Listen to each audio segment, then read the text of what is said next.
Well, there's so many stories. You know, I drove him around for 10 years, so a lot of the stories are going to end up in the vault forever. But one funny thing is that he loved to use me as an excuse to avoid social engagements. So one day we were going to a seminar, and afterwards he came up to me and he said, you know, tell them that you have to get home, okay? You know, and I said, okay, I'm happy to do that. So we were in the car, and the dojo chos came down, and Sensei said, you remember what to say, right? And I was like, yeah, I'll say. And then we opened the door, and he turned to them and said, Sharon has to get home. She's pregnant.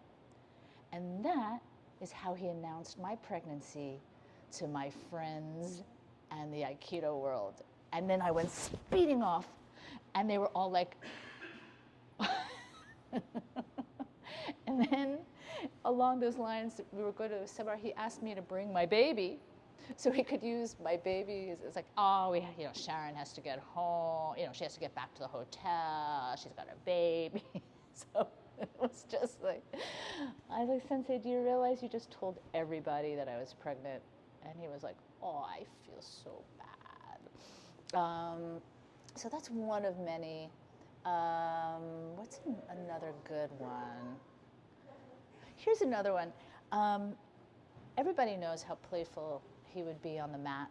And he had this thing that he would do, I'm sure throwing a lot of people, but I felt it so keenly, was that when he'd be coming in to throw, he would all of a sudden disconnect.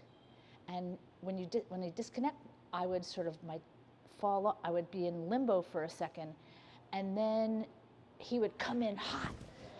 But he was like waiting for my timing to be off so I could get the maximum amount of floor time, and I'd be like, ka-tung! And then he would go, sorry. And I'd be like, you're not sorry. And that's what he did for years. It was like some sort of mastery where we'd be in the middle thing, he would just disconnect. I would be, then boom, would go in. And, you know, it's a master of Aikido.